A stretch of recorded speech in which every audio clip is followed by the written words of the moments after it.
homework. Hope it's helpful for you guys to do the homework question. But since if you have any question, you can come to office today. I will have a meeting from 12:15, so you can come between 11 to 12:15. I'll be in my office, and then we'll come back from meeting on 1:25, and then we'll be still in my office from 1:25 to 3 something, to 2 something. Yeah. So that's today's office hour. Good? Okay. Yeah, but definitely, if you have time after class, it's the best time. You can come and discuss. All right. So far, so good for the homework? So hard. It's okay. There are only 7 questions, right? Homework 1, how many questions do we have for homework 1? More. No. We had 10 for 10, homework 1, right? No, we only have 7. I mean, What kind of it doesn't mean they're not hard. Okay. Number 20, I saw that you gave us a standard deviation for it, but with it, like in the notes that I have, it says when you're using process when it's unknown, you're supposed to be using A sub 2 chart. And when I use that, I don't get the 0.192 standard deviation that you said we A should charts, you mean the A1, A2 charts? get. Yeah. It has nothing to do with standard deviation, Jack. A charts is used to build the mean control charts. When you build mean control charts, if you don't know standard deviation, use A. But Part B and Part C, we are talking about question 20 of chapter 10, that Jack's question. The email I sent to you guys. So Part B is to ask the process parameter and unknown estimates the mean and standard deviation. Part C is that estimating standard deviation of the sample distribution, which is different. Sample distribution is the sample mean. If you guys still remember, if we choose, let's say, we want to study the average GPA of the student in UNC Pembroke, what we can do is that, okay, sample 1, S1, we choose this session, and then we get the GPA, X1 bar, of 18 students here. Sample 2, let's say a finance case, we got GPA for this class. So we choose, like say 100 samples. We have 100 sample mean. The sampling distribution is a distribution of this sample mean. So for this 100 number sample mean distribution, this is a random variable. Agree with me, Jack? The sample mean is a random variable. So it's a new random variable. It knows XI. XI is every student GPA. That is the what we talk about general sample. Okay, but here is the mean of each section. And Part C is asking you to estimate the mean and the standard deviation of this sampling distribution, which is the sample means distribution. So that's why I give the hints. It has nothing to do with A1 or A2. A1 or A2 only used when you build the control charts, for example. Yes, Part D or something, but Part D already have that. Which parts we use A1 and A2? You can tell me. Well, I said in my notes, it said if standard deviation of Unknown, process is yeah. not known. That's correct. But it's only used to build control chart, Jack. If you don't know the standard deviation, and I ask you to build control charts, you use A1, A2. But Part B and Part C has nothing to do with the control charts yet. So for this, we just use normal standard deviation formula to find it. Yeah, that's right. That's right. In fact, I already give the hint to Part B and Part C. And then you have go ahead for D, E, F, and G. That's you have to use whatever you get for standard deviation here to estimate the control charts. You can let me know if you have any other question that we can discuss after class. Okay. And chapter 13, there's some questions can be a little bit confusing, or you let me know, right? Okay. Let's continue our study on chapter 15, supply chain management. If you still remember, we have discussed different key supply chain management issues, and we have also discussed, we are just be here. So we have discussed the first is the outsourcing level, which can be very sensitive and it's hard to determine.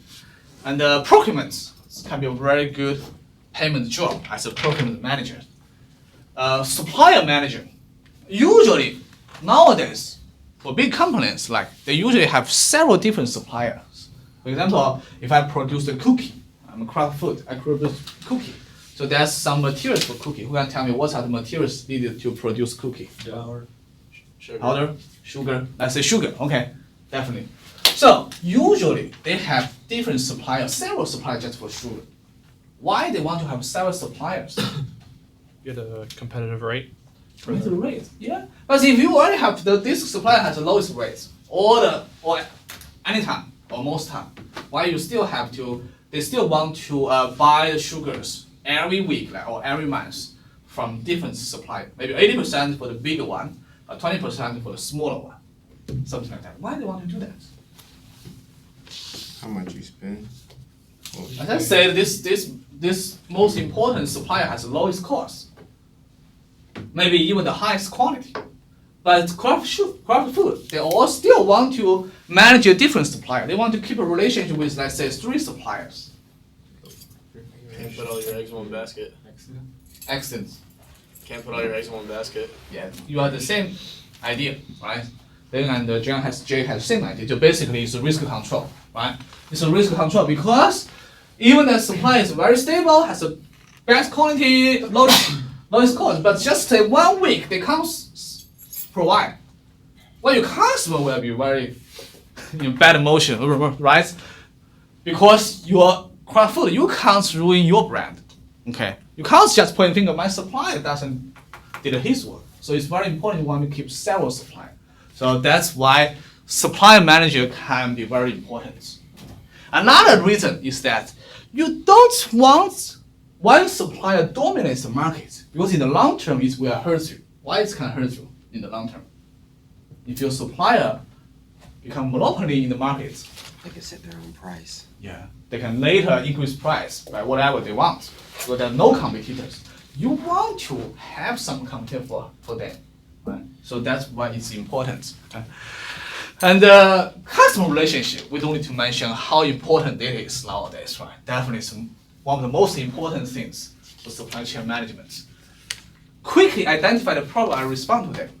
Well, generally speaking, it's important for any management issue, right? Identify problem and quickly to solve that. But for supply chain management nowadays, since given the globalization, well, the supply chain is become longer and longer. If we identify a little bit late, and it will have to affect the end customer dramatically, maybe a dramatic delay, maybe the quality issue. So that's the reason nowadays, especially for global supply chain system, we want to identify problem as quick as possible. Risk management. There are lots of things in risk. Think about from first thing, outsourcing. When you do outsourcing, there are lots of risk, right? Give me some example of the risk of outsourcing, please. Risk? You could lose quality in your product. Quality, definitely. What else? The currency of the Yeah, the fluctuation of currency. That's right. What else? Communication can be like kind of skewed. Yeah, communication can be misunderstanding. Yeah. What else? you lose a little bit of control over your supply, like back and forth. Yeah, definitely because like globalization, so your supply can be in any country. Yeah, and the potential issue definitely is intellectual property leaking. Maybe it's still legal, but by the long-term relationship that they get your intellectual property and they can become your competitor. Well, so there's a lot of risk in this supply chain system. That's why nowadays the professionals in this field can be very popular, okay, in the industry for job hunting for opportunities. Okay, trend in supply chain management. So first, we want to measure the supply chain ROI. What does ROI mean? What does ROI mean? Return on investment. Very good. Return of investment, which means money talks. My understanding is, or no matter how fancy you talk about it, how good representation you can do, I need to show the number.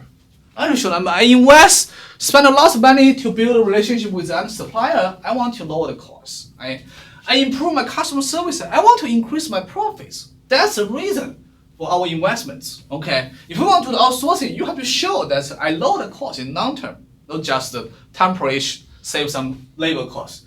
So we have to measure everything finally by money. Right? So that's what I did, in fact, when I was a consultant. My daily job is pretty routine as your homework, right? We do the forecasting, we do the inventory management, calculate number. Well, it's pretty complex, but we calculate number, say, for like 10,000 different items for forecasting inventory level for Unilever, Crafts, Procter & Gamble. That's our daily life. Sometimes when we meet there, we are manager, director, weekly meeting to discuss the progress. And the last job was one of the most important jobs. I have to provide a KPI reports for their up to C level, okay, management level. So who can tell me What does KPI mean? I prepare KPI reports. It's a business term. Maybe something Knowledge. production input. I don't know. No. Kinetic. No, it's key performance indicator report. Have you guys heard about that? It's KPI's key performance indicators report. Generally speaking, this you will heard KPI very frequently after you go to industry. So basically, for any company, that is the idea raised by Harvard Business School probably 20 or 30 years ago. So they think, okay, for any company, there's some key performance indicator which are the most important for the company. It's the same as ABC rule, right? You have so many, indicators, right? Turnover rates, investments, cash flow, whatever. But for any company, there are only some key performance indicator for the company. Well, for my job as a supply chain consultant, there's only a few key performance indicators I need to show up to C level for Unilever. Something like inventory saving, money, right? Forecast accuracy, how much you improve? Because C level, they can't see each item by item, while you improve 20%, 30%. That is overall, right? Overall, what's the percentage improve? And finally, for inventory, they want to see the money you save. We want to show the best money we can. Sometimes I show the dollar is not enough. My C-level position guy will come to me, do it again, try to show the best number. I know it's hard because that is the object number, so I need to change the way. I can't do a fake number, but I have to show the best number we can to their C-level. Same here. So you want finally, no matter you help some consultant do that or you do it by yourself, you have to show the money you save or improve profits. Go green. Okay. Supply chain go green. Could you think about some example of the supply chain to go green? Any example? Supply chain, green supply chain. What does this mean? Buy like better gas efficient Yeah, vehicles definitely. for Yeah. transportation. From material side, right? From material side, you can have a better, you can save energy, basically speaking. Right? You understand? Maybe manufacturing plants use solar, like a half solar, half natural Yeah, gas. that's very good. That's in fact my current research field is on new energy supply chain. One project I'm doing now is the solar energy supply chain. Very good. You want to use new energy. Think about the end. After you use a cell phone or laptop, what supply chain can do by the end? Help with the disposal of it. Disposal, recycle, right? Recycle parts. Don't think about supply chain end after you sell to the customer. This is those end. Now it's a new trend of supply chain, closed loop supply chain. Basically, okay, after you sell to the customer, it will come back to you. You have the responsibility to do recycle. It's not just recycle, you also have the opportunity, right? Have recycle, refurbish, and sell it again. Right?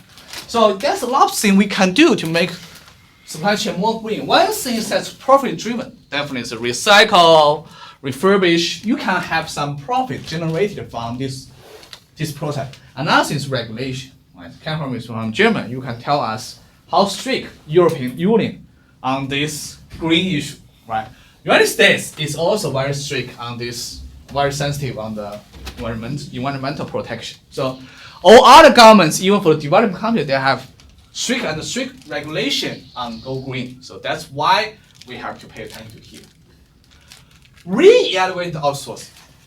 Why we have to re-evaluate the outsourcing?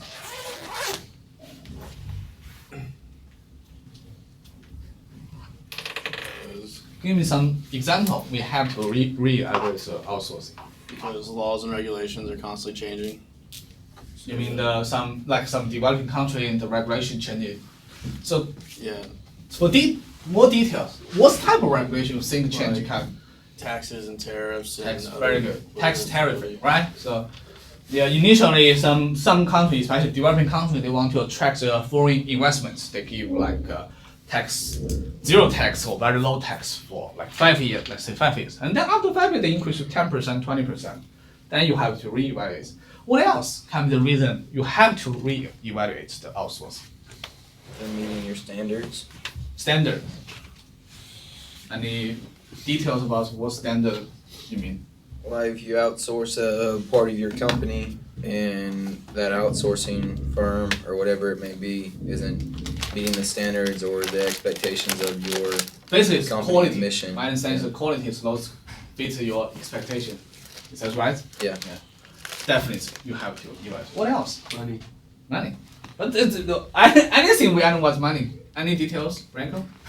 Well, if it's not like giving you like the profits it was giving you before, maybe like it's costing more than that. Mm-hmm. What cost you think after several years can increase dramatically? Labor cost. Right? Labor cost can increase dramatically after several years. So that's several issues. I think you guys have covered most issues. Oh, that's definitely a lot of other reasons why we want to reevaluate outsourcing. Another thing we didn't mention that definitely is the internal pressure. Right? You have the domestic pressure from your government, from your community. They want you to bring the job back. It's very true, especially during the recession. Right? Apple bring their manufacturing back. Even that's just like I understand it's a showcase. They have a new manufacturing in New York State. It's a like showcase, but they do bring some job back because of domestic pressure. If economy is good now, like probably very few people will blame on outsourcing. But let's say 10 years later, we have another recession. Definitely, your company will be pointing a finger by outsourcing a lot of jobs to overseas. So that's lots of reasons. Let's talk about like tax. The first thing like Ben right mentioned is tax. Well, this is very true for many countries. Even not just for country, for region, right? For region, you want to boost your region like Pembroke, you give tax benefits for 5 years. But it's usually when they already get benefits after 5 years, they want to increase the tax. So it's very true here. Another thing, Jack mentioned quality. But nowadays, I don't worry quality too much if you choose a proper outsourcing because usually we outsource to some country, they will already be able to handle our current quality. And usually the ability will increase for several years. They can handle higher and higher standard, usually, but it's still case by case.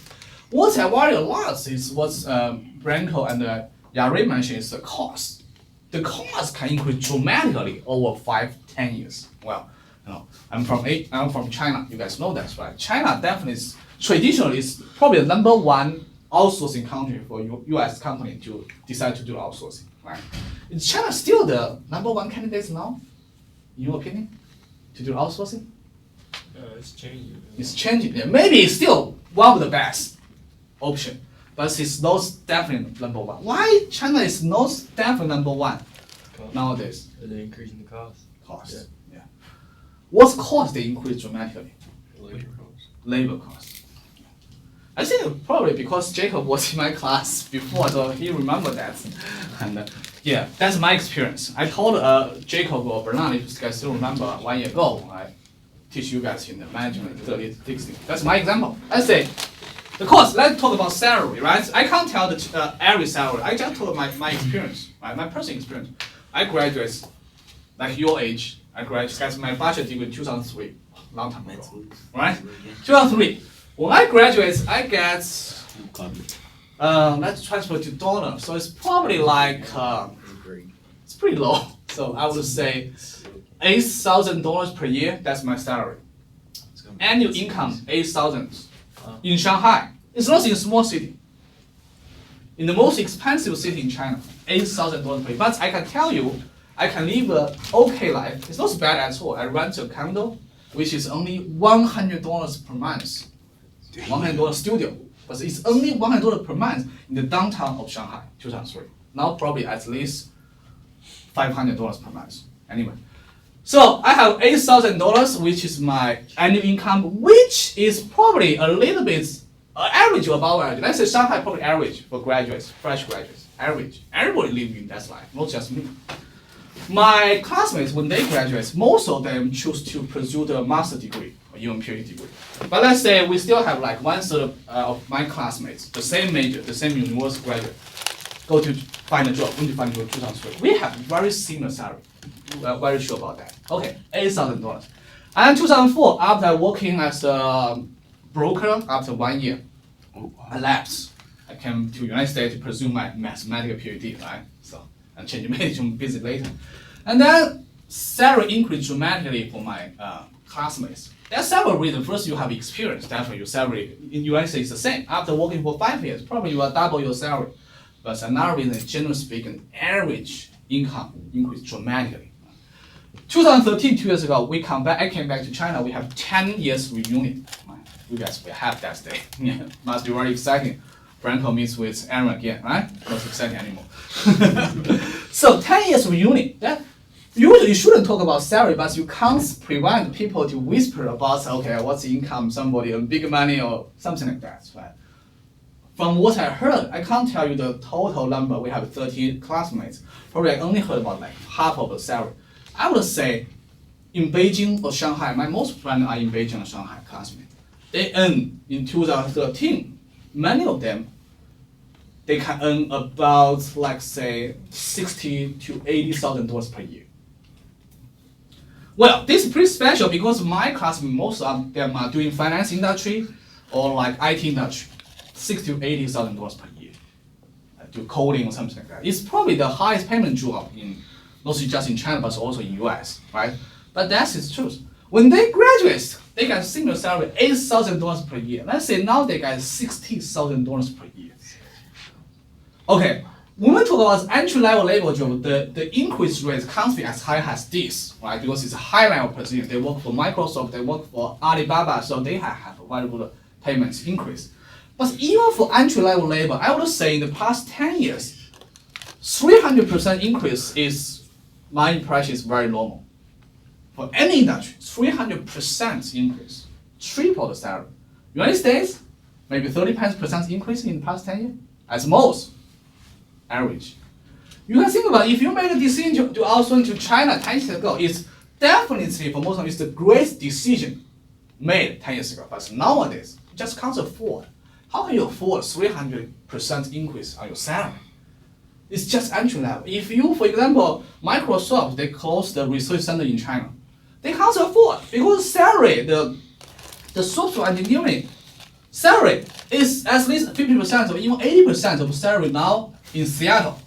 You just can't afford the salary. It's still lower than Seattle, but similar level. So the outsourcing to India and to some other country. So that's right. So next time I will suggest you guys go to some store to like Adidas, Nike. You try to find something made in China. I can tell it's very hard nowadays to find them made in China. They are made in Malaysia. What else? Taiwan. Taiwan. What else? Indonesia, right? Cameraman, you know that. It's really hard. 5 years or 10 years, you will find okay, all the stuff made in China. Now it's hard to find made in China. Especially you go to like some low-cost store, you will find it's hard. 2 years ago, when I want to buy some Nike shoes for my uncle, my parents want to go back to China to take a Nike to my uncle. I went to Kohl's. I want to buy something for my uncle. My uncle have only one specific requirement. Don't buy anything made in China. Because he wants to buy something especially made in US. I say, no way, there's nothing made in US in Kohl's, right? And something, but definitely not Nike. But they can't find the Nike shoes made in China. Made in Malaysia, made in Indonesia. I say, you just accept that. That's outsourcing globalization. Our labor cost is too high. You can't require Nike or Adidas still produce in China. The problem. Now China become the person point the finger to company outsourcing from China to other countries. So the world is changing every day, every year. When we do the outsourcing, it's not just think about somebody steal your intellectual property, somebody want to compete with you. Developed country, they are called development because they are really developing. It's not like we live in US. Okay, we know that's very stable life. You work hard, you increase a little bit, and the society is very mature, very stable. But development is not like that. In the good sense that they can increase, they can develop very fast. Okay, that's good. Okay, but the bad thing for us is that when we make this decision outsourcing, it's really long-term decision, right? We don't want to change our manufacturing, move again in 3 years. What's the point, right? So you definitely want to evaluate for the long term to plan very carefully. Many companies learn this lesson from China, from Malaysia, from Korea 20 years ago by doing that. They're still learning this lesson, probably in Indonesia, in Malaysia now, they will learn that. But it's a globalization, we have to do the outsourcing. We know that's a risk. That's the reason we have to re-evaluate outsourcing options, probably every year.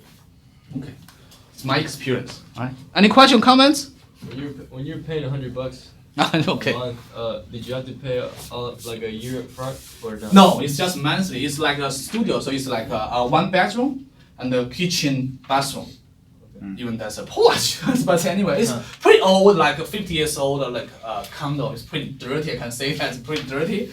But it's $100. I work for like 20 minutes every morning. I just walk 20 minutes to my company. So it's in downtown area. I can guarantee you at least $500 now per month. Especially I share with the rental cost with my friends. With 2 people living $100 bucks. It's not bad as was that time. I feel when I graduate, I feel like $8,000 per year is a good salary. Nowadays, don't imagine in Shanghai you can't survive. Basically, you can't survive. Basically.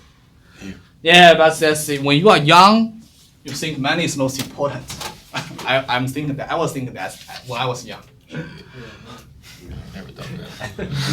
What? But money is important. Unfortunately, maybe fortunately, that's the reason many of you guys choose school business. Money is definitely important. Exactly. And that's the reason why we want to learn how to save money here, save costs.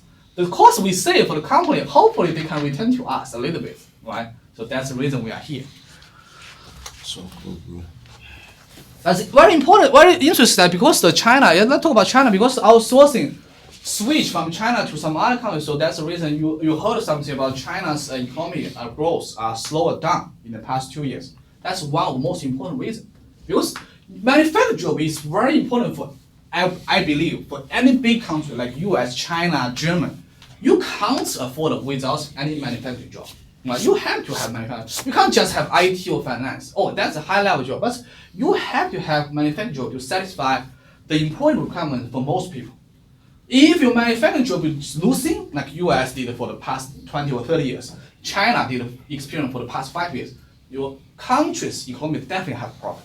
Definitely. So that's why the salary increase pace is slower down in China. And it will happen for some other country, I believe, like Malaysia, Indonesia, very soon. Because when the country is developing or region is developing, you will go through this process. Like US or Germany have already gone through. Right? You either to upgrade to the high level, right? High level manufacturing, or either you want to find some other industry like IT, that's what we are so strong in the United States, right? Finance, some other high level industry. Okay, IT job, integrating IT. Supply chain management, why we want to integrate it? Because we have partners from different regions, right? We want to communicate that well. Nowadays, not just by phone or just by face-to-face talk. We want to have IT integration so we can share data. We have data transfer every day. That's the reason. Risk management, we have talked about like fluctuation of the currency, right? Because now we have a supplier from different country or customer from different country. So currency fluctuation definitely creates a lot of risk. Labor cost risk, quality risk, there are lots of risk in the supply chain. Lean principles. Who can tell me what does lean principles mean? Lean theory? Anybody heard about that? To be more efficient. Yeah, more efficient, save the cost. You are right, generally speaking. You want to save the cost, more efficient. This idea raised by the Japanese company is still very popular in industry. Global service, I already mentioned a lot of global supply chain because usually that's think about iPhone. They have components from almost 20 different countries for just one iPhone. So you have a supplier from 20 different countries. Imagine how many different factories in these 20 countries. And definitely like iPhone, they have customers all over the world. Well, more than 100 countries, probably almost 200 countries. They can find the users or customer of iPhone. And outsourcing. You outsource in some country, labor material costs are lower, but it can increase dramatically later. Products are sold globally. All these are related to globalization. Well, the world is going flat. Well, that's the reason even in this small town, we have so many international students here, and I believe many of you guys from the native some US student here, you will go study abroad, you'll work abroad, maybe at least travel abroad in the future. Okay, so when the world go flat, there's some opportunities here for sure. That we have a account in eBay, we can sell our product to any customer in the world. We don't worry about it. USPS will take care of that, right? That's opportunity, but definitely there's a risk or some disadvantage we have mentioned, right? Because there's a risk here, labor cost, material cost, and here inputs material quality, right? And delay, right? Long time lead time, okay? And here, so globally also a problem, customer service, right? How can you communicate well with some customer in Africa can only barely speak some English? So that can be a problem. So that's opportunity, but there's a risk. One thing did mention here in our course is for human being, human resource. We are individual person. With globalization, we know we have to compete globally with any person, ideally speaking. Okay, so any person can compete to one position, like for example, posted by Procter & Gamble, posted by IBM. Any person can apply this position nowadays, right? Even we still have like a visa restriction, but in the long term, you understand, right? So that's the reason we have to work hard and smartly to face the competition here. I don't worry about you guys as long as you continue to improve yourself in the future. I don't worry about that. You still has the best education, in my opinion. US college education is still the best in the world. California maybe have different opinion, right? One of the best, right? When I say Germany is also one of the best. So I would say the graduate study I have experienced is the best. It can be balanced because I finished my PhD here, so I think it's best. PhD, master's curriculum or study experience best in the world. K-12, okay, it's hard to say United States is still the best in the world. Okay, it's really hard. Maybe, yeah, right? So Close. it's not even close. Well, so that's the problem. Sometimes I feel bad about my students. Some students, like my advisor, come to see me this week or last week. You also even told me, okay, I didn't perform very well in Math 1017, Math 2150. But I say you have to go to decision science, business statistics 1, 2, and then finally come to my course. I really can't help too much on your basic calculus because probably it's not my job or not my responsibility. I do require you come to my class, come to statistics class. I do require you have some calculus, algebra background.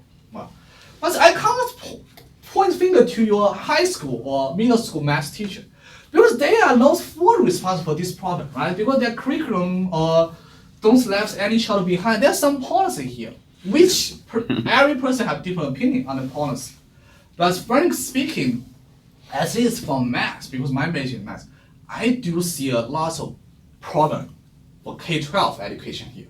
One example I'll give to you guys. Okay, I was in Minnesota before. University of Minnesota is a big town. It's a very good university. Okay, when I first came to the University of Minnesota, I was doing the tutoring job. So basically, I sit in very big classroom. That any student in the University of Minnesota take the entry level like best 1017 can come to ask me questions. It's not just Department of Mathematics.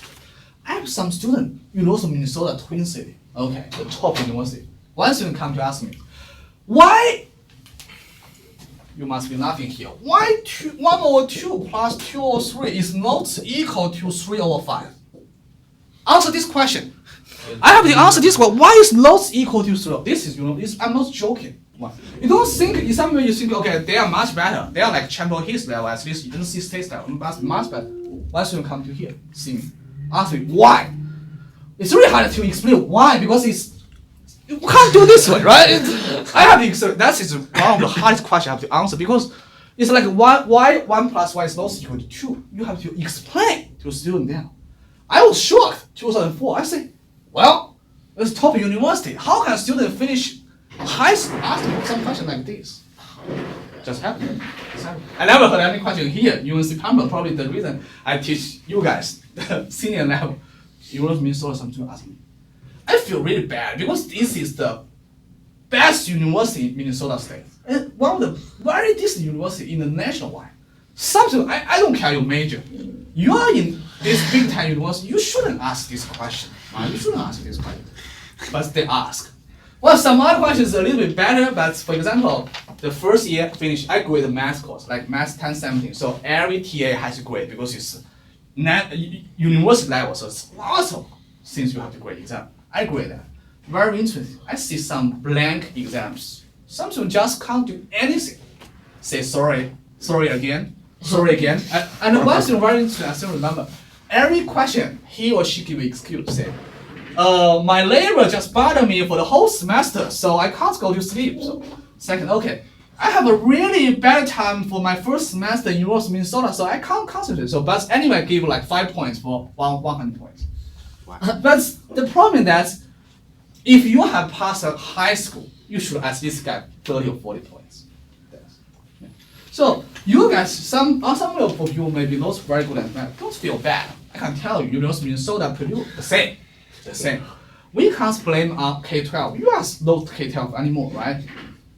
Here, I can guarantee you, the college level, United States, UNC Pembroke, any school, the math requirement, the quantitative requirement, we have the same level with any university, like in Germany, in China, in Korea, same.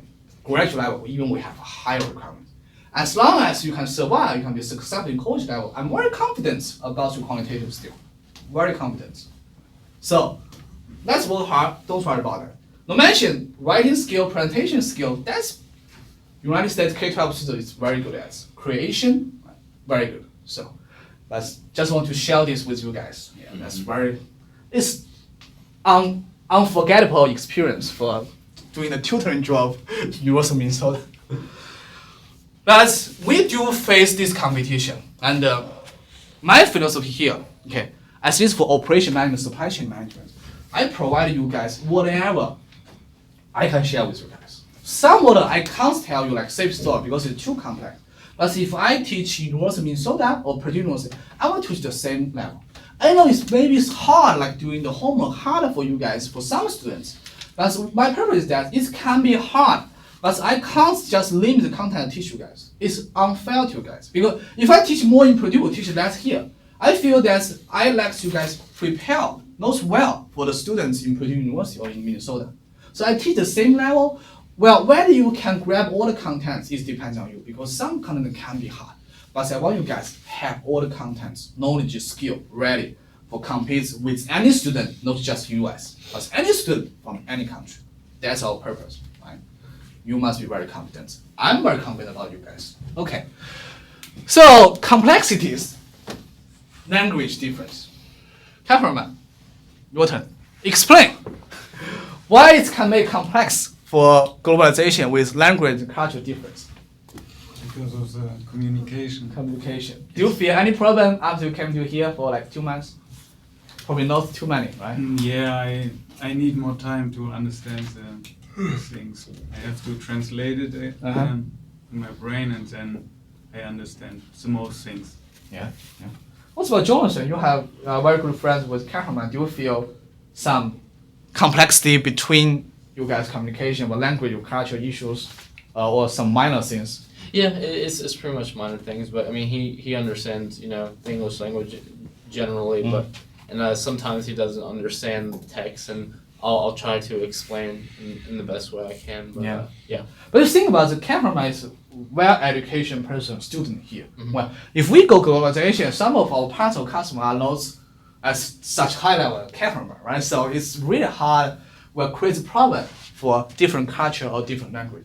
I would say language is still not so hard to conquer the problem. Culture is the hard part. Culture is really hard part because we have very good. This class we have different background, right? Most students are from United States. We have students from Europe, students from Asia, and the Franco originally from Latin America. So we have different background. We have to admit different background. They have different culture.